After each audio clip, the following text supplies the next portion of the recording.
The scent of rosemary and roasted garlic clung to the air, wrapping around me like a familiar embrace.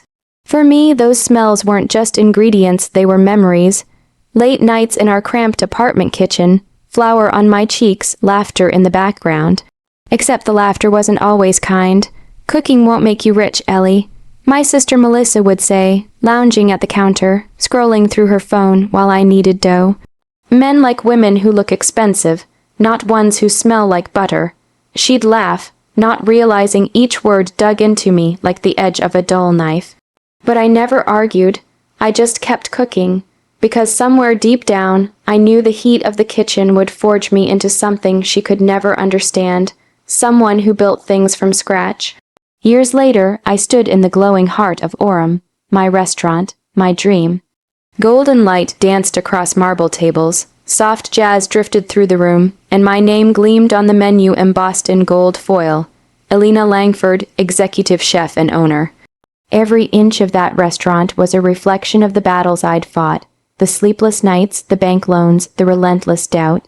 But that night, watching guests savor dishes crafted by my own hands, I finally felt it, pride, pure and steady, like the flame beneath my pans. Business was booming. Reviews called Orem the jewel of downtown. I had a waiting list that stretched for weeks, and I'd finally hired enough staff to take a breath. I should have known peace never lasts long, not in my story. It started with a whisper from the hostess stand. "Chef Elena, there's a VIP here asking for the best table." "Who?" I asked, half distracted by plating a duck confit. She said her name is Miss Langford. My knife froze mid. "Cut, Langford." "Yes, ma'am," the hostess said nervously. She claims to know the owner personally. Should I? But I didn't answer, because when I glanced through the window separating the kitchen from the dining room, I saw her, my sister. Melissa, she was radiant in a silk champagne dress, diamonds glittering at her ears, her lips painted in a perfect crimson curve. And she didn't even glance toward the kitchen. Instead, she handed her sunglasses to the hostess, like she was handing over a crown. "I'm sure Elena will take care of me," she said breezily. "I only dine where the best serve the best." The audacity made my stomach twist. We hadn't spoken in almost a year. The last time, she'd told me opening a restaurant was a cute phase. Now here she was in my restaurant, pretending to be a VIP. I could have marched out, confronted her right there, but something stopped me. Instead, I turned to my staff and said, "Give her the full VIP treatment." My sous chef blinked. "You're serious, deadly," I said, setting down my knife. "Tonight, my dear sister is going to get the Orem experience, every last glittering dollar of it." He nodded, confused but obedient, and I watched as Melissa sank into the plush velvet booth, her laugh echoing across the restaurant like champagne bubbles, sweet, hollow, fleeting. In that moment, I knew this night would change everything, because sometimes revenge doesn't need to be plotted. Sometimes it simply walks in wearing designer heels and orders the tasting menu. Melissa always had a way of commanding attention.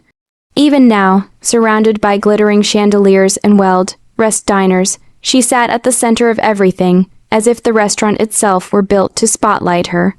Her laughter carried across the room, that high, polished sound she used when she wanted everyone to know she was important. I stood behind the glass partition, hidden in my kitchen kingdom, and watched her begin her performance. "Let's start with oysters, but only if they're from Brittany," she said, waving her manicured hand. "And I want the truffle risotto, the wagyu steak medium rare, and your most exclusive red. No domestic bottles." My waiter hesitated, glancing toward the kitchen. I gave a small nod, play along. Melissa leaned back, smiling as her friends fawned over her. "The owner and I are very close," she said casually. I helped her design the place, actually. It's funny, she can't do anything without my advice. I nearly choked on my own breath. Design the place. The only design advice she ever gave me was, "Don't waste money on stupid dreams." But her friends believed her. They gasped and admired the marble tables, whispering about how classy the restaurant felt.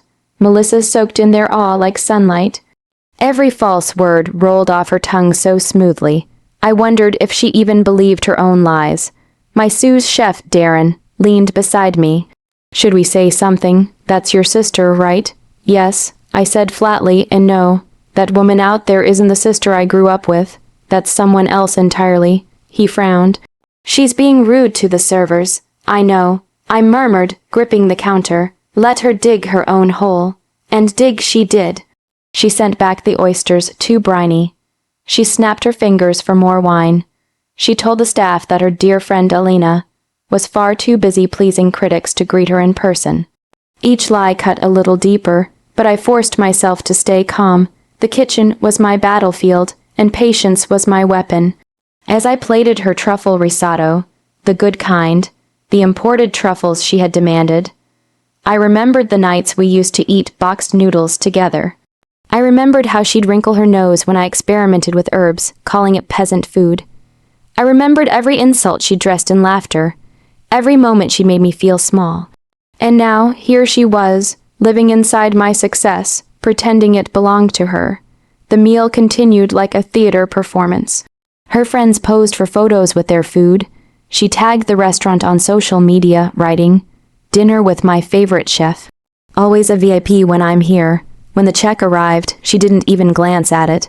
"The owner invited me," she told the waiter. "Just put it on her account." The waiter's eyes darted toward me through the pass window. I felt something sharp and satisfying bloom in my chest. "No problem," I whispered. "Give her everything she wants." The final total glowed on the register screen, 4 figures and climbing. Imported wine, wagyu, truffles, gold, leaf desserts. Every indulgence she demanded came with a price, and she didn't even realize the lesson she was ordering alongside her meal. As she raised her final glass, laughing without a care in the world, I took a deep breath. Tonight, she thought she was performing for her friends. Tomorrow she would realize the audience was me, and the curtain was about to fall. By the time dessert arrived, the table sparkled with half-finished glasses and careless laughter. Melissa's voice carried across the room, her tone drenched in self-importance. "Oh, Elena always insists I try the chef's specials," she told her friends, twirling her spoon through the gold. "Leaf soufflé. She adores me, really. We go way back. We go way back," I thought grimly from the kitchen doorway. "Yeah, all the way to the moment you decided you were better than me." The bill had already been tallied. $5, $349.50. The total glowed from the POS screen like a spotlight on her vanity. I let my staff clear the plates, each one returning with incredulous looks. They all knew who she was, but none of them said a word. My quiet signal earlier had been enough. This was my moment to orchestrate. When the waiter laid the check on the table, Melissa didn't even reach for it. She gave that same airy smile she used when she wanted to appear untouchable. "Oh, the owner comped this," she said, waving her hand dismissively. "She told me herself." Her friends nodded, relieved. One even clapped her hands together. "Wow, you're so lucky. Must be nice to have connections." Melissa basked in it, unaware the trap had already been set. I untied my apron, straightened my jacket, and walked toward her table. The restaurant hushed as I approached, forks paused midair, conversations fading. Melissa didn't look up until I was standing beside her. "Good evening," I said pleasantly, though my heart pounded beneath my chef's coat. "Did you enjoy your meal tonight?" Her head turned. The recognition hit her like ice water. "Elena, the one and only," I said softly. "Chef owner of Orem." A flicker of panic flashed behind her eyes before she masked it with a weak smile. "Oh, I was just telling my friends how proud I am of you." "Is that right?" I asked, "because you told my staff you didn't know me." Her friends looked at her, confused. A tight silence settled over the table. "Elena, I didn't mean." I laid the leather check folder gently in front of her. "I'm glad you came. Here's your total, $5, $349.50. You can pay at the front when you're ready." Her mouth fell open. "You're kidding, right? You're not seriously making me pay." "Oh, I'm serious," I said, meeting her eyes. "Every dish you ordered, every bottle you flaunted, you'll pay for all of it. Tonight, you're not my sister, you're a guest." Her composure cracked. "I thought it was complimentary." "It would have been," I said evenly, "if you'd come as my sister, not as a stranger pretending to be a VIP." Around us, people whispered, trying not to stare but failing. Melissa's cheeks burned crimson as she fumbled for her purse. Her hands shook as she pulled out her black card and placed it on the folder. I took it without another word. The silence stretched thick and heavy. When I returned the receipt, she couldn't even look at me. She signed it quickly, tears threatening to spill. As she stood to leave, her voice trembled. "You've changed, Alina." "No," I said quietly. "I just stopped letting you step on me." She turned, head bowed, and walked out into the night, her heels clicking against the marble floor, each step echoing like punctuation at the end of a long, painful sentence. The staff looked at me, waiting for a reaction. I exhaled slowly. "Back to work," I said. "Dinner service isn't over." But inside, I knew something had ended. And something else, colder, sharper, truer, had just begun. The story of the woman who made her sister pay $5,349.50 spread faster than I expected. My staff didn't talk about it publicly, but customers whispered. Some called it savage justice, others called it cruel. I didn't correct any of them, let them think what they wanted. I knew the truth that the price wasn't just hers to pay. I carried my own share of the cost and guilt. The restaurant flourished. Critics praised my food, new investors called, and reservations poured in. Yet every night, when the laughter faded and the last table cleared, I found myself looking at the corner booth, the one Melissa had sat in. The memory of her face that night, frozen between shock and shame, clung to me like smoke. Revenge, I discovered, was intoxicating in the moment, sharp, sweet, and heady. But once it was gone, it left behind an aftertaste of emptiness. 3 weeks later, the knock came. It was just past midnight, the staff gone, the lights dim. I was checking invoices when I heard it, 3 timid knocks against the glass door. I turned, expecting a delivery driver or a lost pedestrian, but it was her. Melissa stood outside, bundled in a worn gray sweater, her hair tied back, no makeup, no diamonds.